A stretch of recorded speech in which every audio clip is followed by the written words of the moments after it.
गुरुर्ब्रह्मा गुरुर्विष्णु गुरुर्देवो महेश्वरः गुरुः साक्षात् परब्रह्म तस्मै श्री गुरवे नमः। तस्मै श्री गुरवे नमः। अयं निजा परो वेति गणना लघुचेतसाम् उदारचरितानां तु वसुधैव कुटुम्बकम्। राम प्रसाद पाठकोऽहं देववाणी संस्कृते भवतां सर्वेषां बन्धूनां छात्राणां मित्राणां च हार्दिकं स्वागतं करोमि। तो चलिए हम लोग इस वीडियो के बारे में जानते हैं। इस वीडियो के बारे में, यह जो वीडियो है संस्कृत व्याकरण से संबंधित है और यह वीडियो सर्वेषां वर्गाणां कृते महत्वपूर्णम, सभी वर्गों के लिए महत्वपूर्ण है। सर्वाधिक सरल रीत्या अवबोधनम, बहुत ही सरल रीति से समझाया गया है ग्राफ के माध्यम से, जिससे आप समझ सकें।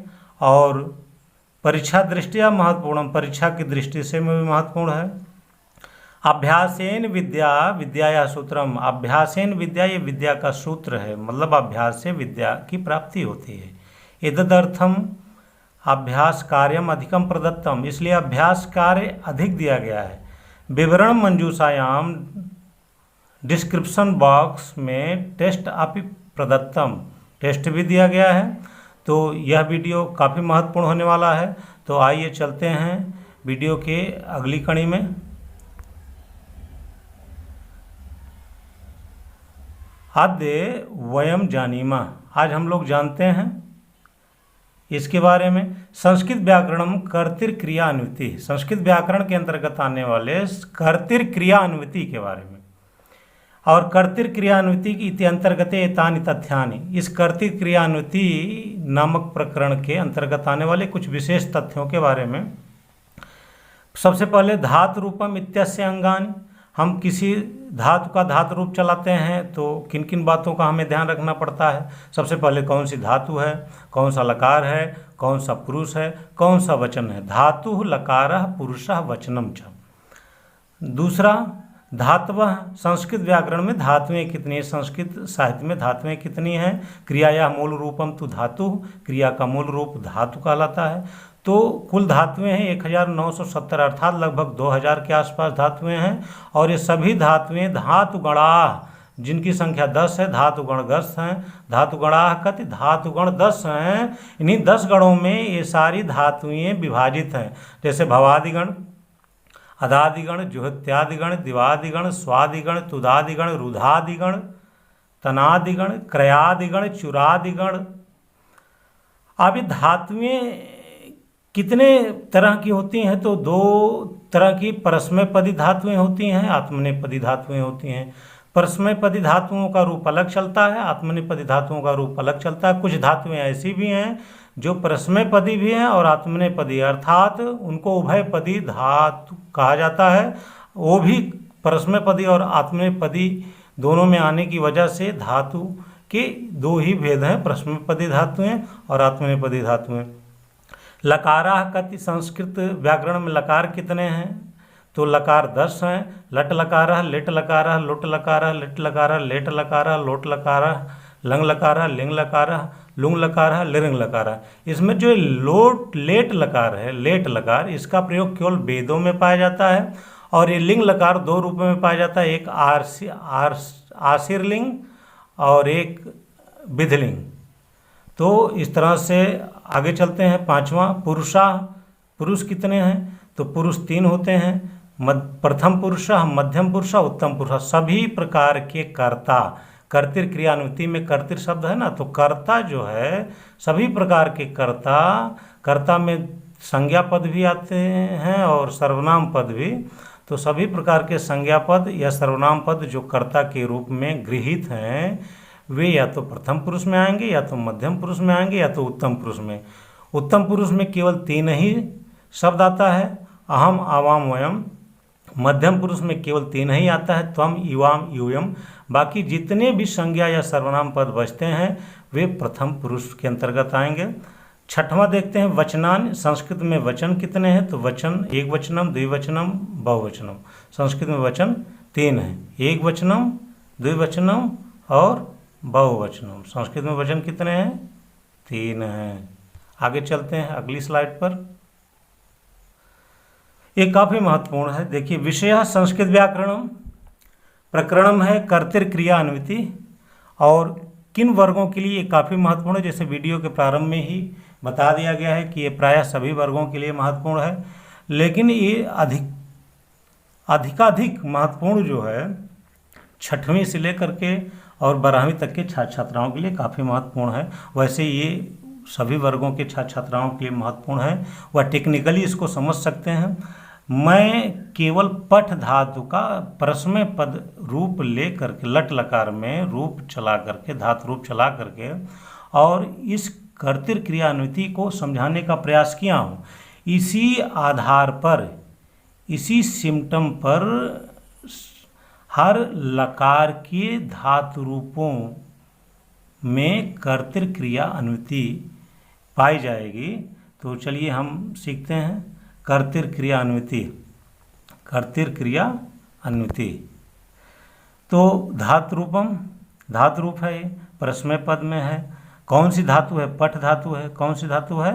पठ धातु। लकार कौन सा है? लट लकार। लट लकार कस्मिन काले भवति, तो लट लकार वर्तमान काल में होता। वर्तमान काल में आप जानते हैं ता है, ती है, ते हैं जैसी क्रियाएं पाई जाती हैं हिंदी में। रहा है, रही है, रहे हैं, जैसे वह जा रहा है, ये पूरा का इस वाक्य में जो भी क्रिया है वो वर्तमान काल की है। वह जाता है, इस वाक्य में भी जो क्रिया है वर्तमान काल की है। तो आइए देखते हैं। आप देखिए, ये जो धातु रूप है पठति, पठता, पठन्ति, पठसि, पठता, पठत, पठसि, पठता, पठत, पठामि, पठावः, पठामा, इन 9 रूपों में विभाजित है, बटा हुआ है। तो प्रथम 3 रूप पठति, पठता, पठन्ति, ये देखिए प्रथम पुरुष के ठीक सामने हैं। दूसरे 3 रूप मध्यम पुरुष के ठीक सामने हैं। तीसरे 3 रूप उत्तम पुरुष के ठीक सामने हैं। कि उत्तम पुरुष के ठीक सामने देखिए, तो उत्तम पुरुष के जो ठीक सामने हैं, पहले इन क्रियापदों के बारे में हम जान लेते हैं। उत्तम पुरुष के जो ठीक सामने हैं, इसमें पठामि है, इसका कर्ता अहम है, केवल अहम। इसको हम जब भी बोलेंगे तो पहले कर्ता बोलेंगे अहम, उसके बाद क्रिया बोल देंगे पठामि, तो वाक्य बन जाएगा अहम पठामि। अहम को हिंदी में मैं बोला जाता है, पठामि को पढ़ता है या पढ़ रहा है। तो इस तरह अहम पठामि इसका अर्थ हिंदी में होगा मैं पढ़ता हूँ या मैं पढ़ रहा हूँ। दूसरा है पठावा, उत्तम पुरुष के इस क्रम में दूसरे नंबर पर आता है पठावा। इसका कर्ता आवाम है, केवल आवाम है, इसका कर्ता केवल आवाम है। तो इससे अगर हम वाक्य बनाएं तो आवाम कर्ता हो गया, पठावा क्रिया हो गई, और दोनों को अगर हम रख दें तो आवाम पठावा। मैं पहले समझा दिया हूं कि पठ धातु लट लकार वर्तमान काल के माध्यम से मैं कर्ता और क्रिया की अनुमति आपको समझा रहा हूं। इसी तरह सभी लकारों में आप समझेंगे, अर्थात उत्तम पुरुष के सामने जो पहले नंबर पर धातु रूप रहेगा उसका कर्ता अहम ही होगा, वो किसी भी लकार में, इससे मतलब नहीं है। किसी स्थान पर जो भी क्रियापद रहेगा उसका कर्ता अहम ही होगा, अहम, केवल अहम, एक शब्द अहम पकड़ लीजिए। अगर हम इस क्रिया कर्तृ और क्रिया की अनुमति नहीं जानते हैं तो अहम के साथ हम पठाम न बोल करके अहम पठत बोल देते, तो इसका मतलब है कि हमें पता नहीं है कि अहम के साथ किस क्रियापद का प्रयोग होना चाहिए। तो यही जो हम सीख रहे हैं कि अहम के साथ किस क्रियापद का प्रयोग होना चाहिए, यही कर्तृ क्रिया अनुमति है। ये जानना बहुत ज़रूरी है, नहीं तो वाक्य में गलत हो जाता है। और कभी कभी वाक्य में कर्ता दिया रहता है, क्रिया नहीं दी रहती है, तो हमें कर्ता को देख करके क्रिया पहचाननी पड़ती है। इसमें मैं देखिए लाल रंग से भी टाइप किया हूँ, लिखा हूँ, जिससे आपको ये सिम्टम पकड़ में आप पकड़ सकें कि नहीं पठामी में अंत में मी है। इसी तरह से सब में सारी क्रियाओं के अंत के अक्षर को, वर्ण को मैं लाल रंग से टाइप किया हूँ, जिससे आपको पहचानने में कोई समस्या ना हो। तो दूसरा है आवाम पठावा, आवाम का क्रियापद पठावा होगा। आवाम का हिंदी में अर्थ होता है हम दोनों, और पठावा का अर्थ होता है पढ़ते हैं। तो आवाम पठावा, ये जो वाक्य बनेगा इसका हिंदी में अर्थ होगा हम दोनों पढ़ते हैं या हम दोनों पढ़ रहे हैं। आगे चलते हैं, देखते हैं इस उत्तम पुरुष के तीसरे नंबर पर है पठामा।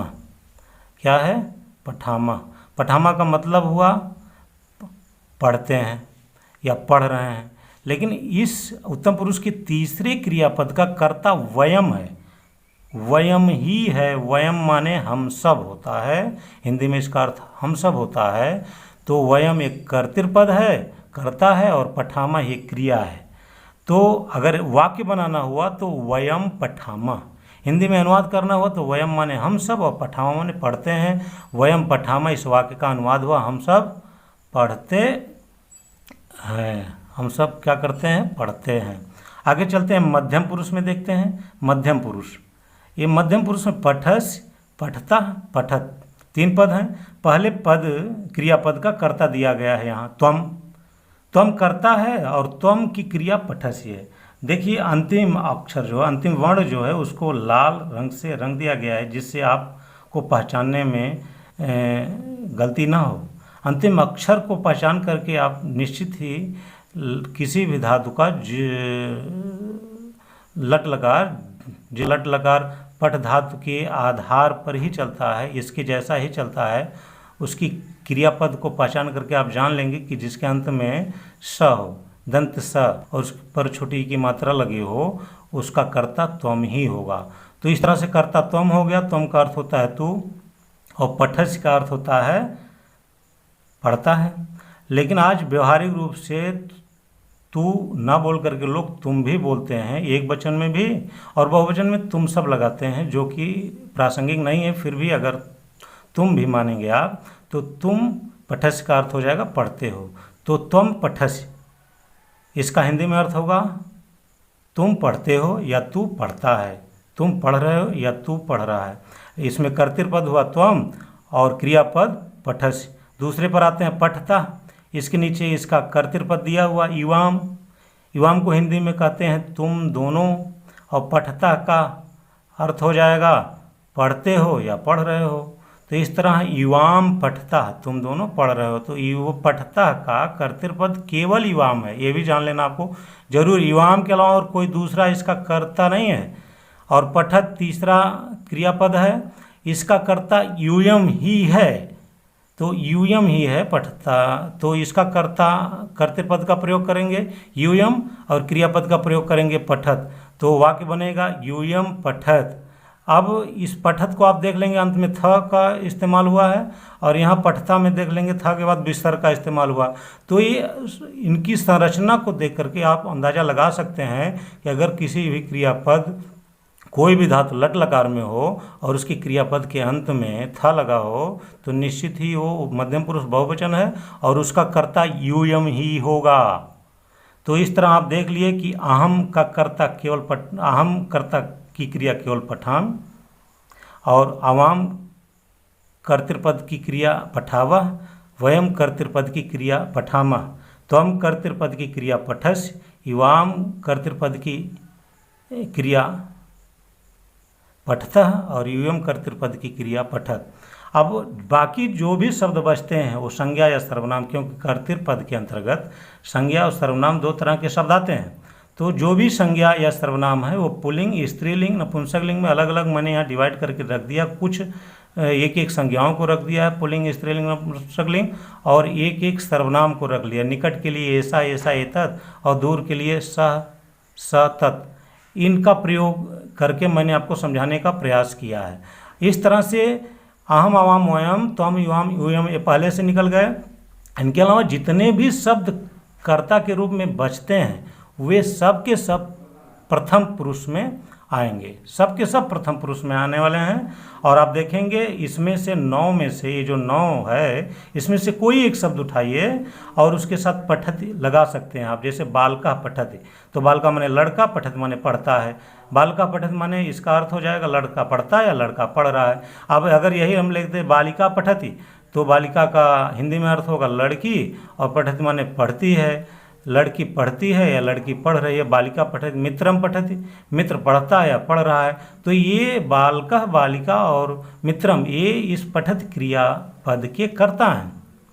अगर हम इस संज्ञा का प्रयोग ना करें, सर्वनाम का प्रयोग करें, मानकर चलिए कोई निकट है, मैं बोल रहा हूँ कि ऐसा पठति यह पढ़ता है, ऐसा पठति यह पढ़ता है, पुल्लिंग है।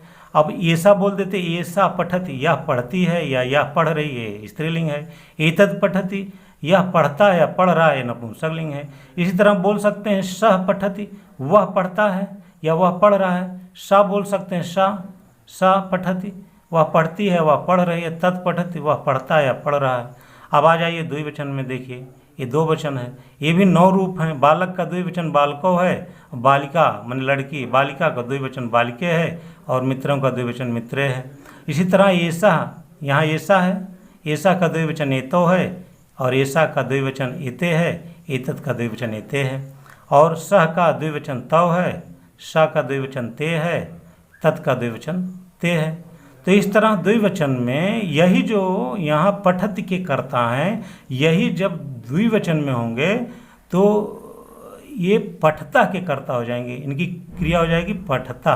ये जान लेना जरूरी है। पठता, पठता में देखिए इसकी संरचना देखकर आप जान सकते हैं कि अंत के वर्ण को मैंने लाल रंग से रंगा है, लाल रंग से, और उसके त के आगे विसर्ग है। तो इस संरचना को देख करके आप जान सकते हैं कि इसके साथ हमेशा द्विवचन में रहने वाले प्रथम पुरुष के कर्ता का ही प्रयोग होगा। तो बालको पढ़ता, 2 लड़के पढ़ते हैं या 2 लड़के पढ़ रहे हैं। बालिके पढ़ता, 2 लड़कियां पढ़ती हैं, 2 लड़कियां पढ़ रही हैं। मित्रे पढ़ता, 2 मित्र पढ़ रहे हैं या 2 मित्र पढ़ते हैं। एतो पढ़ता, ये दोनों पढ़ते हैं या ये दोनों पढ़ रहे हैं।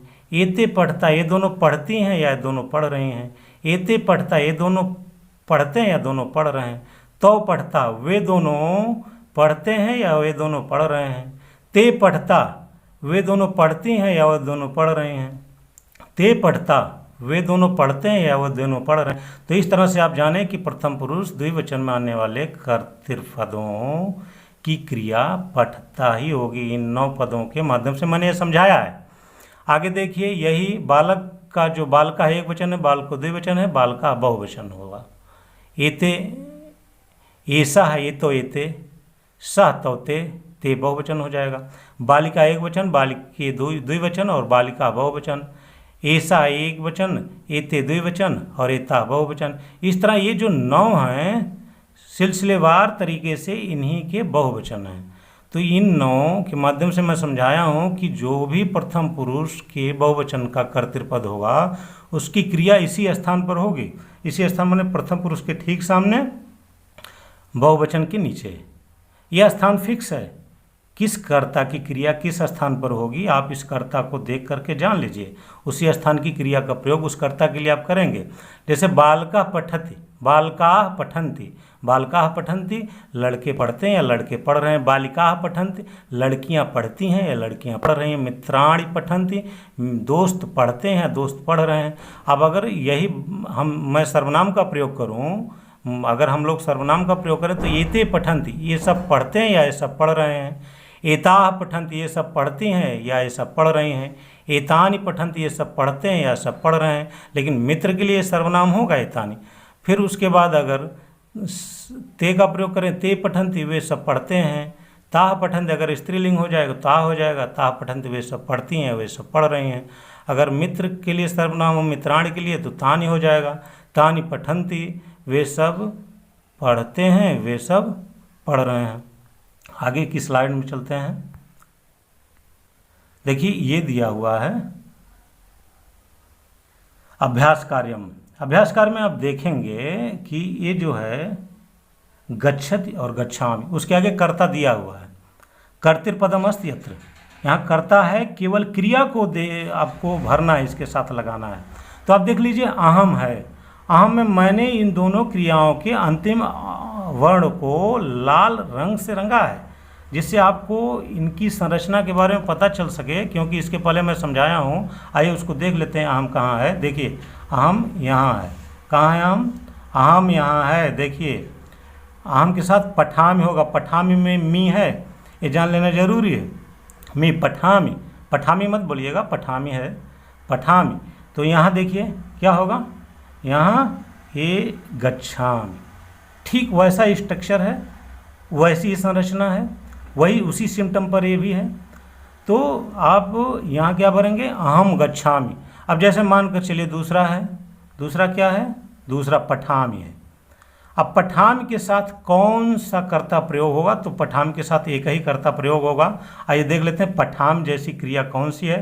तो देखिए पठामि यहाँ है, पठामि खुद यहाँ है, पठामि क्रिया कहाँ पर है, पठामि क्रिया देख लीजिए यहाँ पर है पठामि क्रिया यहाँ पर। तो पठामि के साथ कौन सा कर्ता है, अहम। कभी कर्ता दिया हुआ है, क्रिया को भरना है, लगाना है, बताना है, और कभी क्रिया दी है, कर्ता को बताना है। तो आइए इसको हम जानते हैं। तो इसमें कौन सा कर्ता होगा, देखिए अहम और तुम दिया हुआ है, तो निश्चित ही पठामि में क्या होगा, अहम होगा। इस तरह से ये 30 अभ्यास कार्य दिए हुए हैं।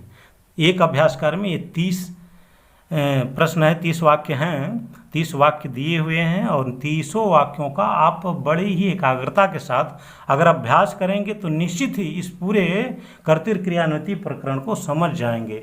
और इसी आधार पर मैं दूसरा वीडियो लंग लकार, लिट लकार, लोट लकार, विधिलिंग लकार का लेकर के आऊँगा। अगर आप इसको समझ लिए हैं तो फिर उसको समझने में किसी तरह की कोई समस्या नहीं होगी। आप इस वीडियो के, इस यूट्यूब वीडियो के डिस्क्रिप्शन बॉक्स में जाएंगे, वहाँ इसी कर्तृ क्रियान्विति प्रकरण में जो संस्कृत व्याकरण के अंतर्गत है उसका एक टेस्ट 20 प्रश्नों का दिया गया है। अगर उसको आप टेस्ट दे करके और अपना स्कोर चेक कर सकते हैं कि, तो आप अपना स्कोर चेक करके जान लेंगे कि मुझे यह प्रकरण समझ में आया कि नहीं आया। वीडियो देखने के लिए धन्यवाद, और अधिक से अधिक शेयर करें, लाइक करें, और सब्सक्राइब करें और कराएं, और कमेंट में आप ज़रूर लिखकर बताएं कि आपको समझ में आया कि नहीं, और नहीं आया तो क्यों नहीं आया। आप कमेंट बॉक्स में कमेंट कर सकते हैं, मैं उसका वहाँ पर उत्तर दूंगा। बहुत बहुत धन्यवाद।